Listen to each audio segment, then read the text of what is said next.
Bonjour, je suis Frédéric Malle. Je travaille avec des parfumeurs depuis plus de 30 ans et je suis le fondateur des éditions de parfum Frédéric Malle. Je suis Maurice Roussel, parfumeur chez Symrise et parfumeur depuis un peu plus de 50 ans maintenant.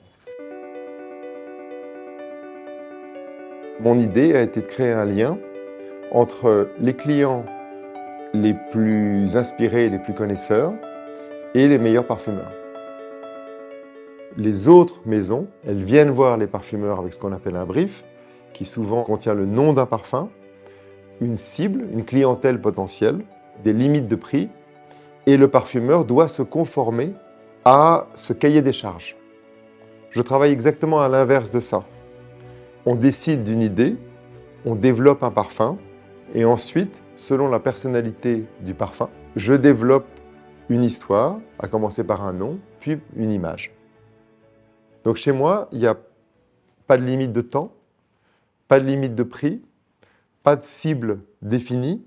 J'essaye de privilégier l'idée et de protéger les parfumeurs et de les pousser à être le plus créatif possible. C'est la meilleure façon de travailler pour moi. Parce qu'un parfumeur, pour moi, c'est quelqu'un qui a d'abord un travail intellectuel à faire.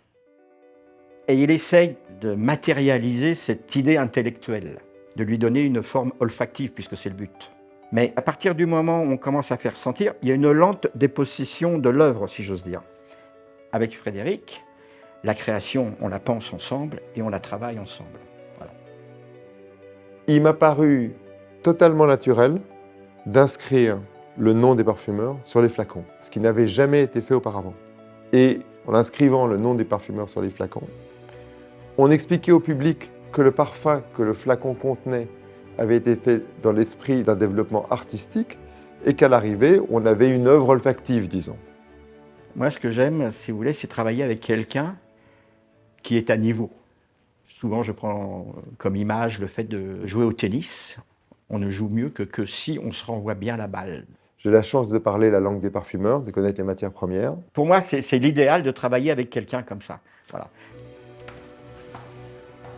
Au fond, ce qui serait pas mal, c'est sur le Uncut Gem, de rajouter un paquet de oud. Parce que faire une version oud du Uncut Gem me semble une chose assez naturelle, vu qu'il y a toutes ces notes boisées ambrées qui sont derrière. Ouais, ça irait très bien. Ouais, je le vois bien, ça. Il faut que j'aille chercher le oud, là. Le oud, il est où, le oud? Voilà. Bon, le problème du oud, tu sais très bien, c'est que c'est extrêmement puissant. Oui, ceci étant dit, vu la puissance des éléments qu'il y a déjà dans le parfum, je pense qu'il va falloir en mettre un paquet. Ok, bon, très bien. Non, mais il faut s'assurer un petit peu de la faisabilité, quoi. Parce que moi, ça me plaît bien cette histoire. Au début, c'était très simple. J'étais consultant, je connaissais un peu tout le monde dans le métier, et je me suis rendu compte que dans les conversations que j'avais en travaillant avec ces parfumeurs, finalement, il y avait un tout petit nombre de gens qui revenaient dans ces conversations de parfumeurs, qui étaient admirés par les uns et les autres. Maurice faisait évidemment partie de cette conversation. J'appelle Maurice. Et Frédéric se présente, on ne se connaissait pas, et il se présentait comme éditeur de parfums.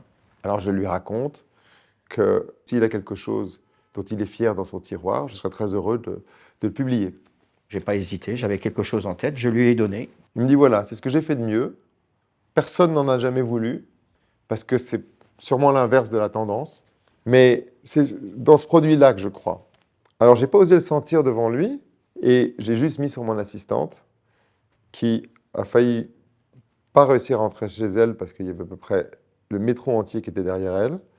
Et là, je me suis dit que c'était vraiment bien. Ça m'a confirmé que c'était bien. Voilà, et ça s'est appelé Musc Ravageur, et ça a été notre meilleure vente, alors que c'était à l'inverse des tendances, comme quoi les tendances en parfumerie Il faut les créer. ont beaucoup de valeur, il faut mieux les créer que les subir, et c'est un des parfums sur lequel j'ai fait le moins. Probablement celui sur lequel j'ai fait le moins d'ailleurs. Comme quoi. Maintenant, on va faire 1 ou 2 essais, si tu veux, déjà pour amorcer un petit peu le processus. Voilà. Bah déjà, il faut voir si ça marche. Là, tu as sans le hood, et là, avec le hood. Ça lui va bien, hein? Moi, je pense que c'est mieux avec, mais jusqu'où peut-on aller? Il y a pas place pour en mettre un peu plus, mais déjà, on commence à bien le sentir. C'est magique, ce truc. Ouais. Ouais.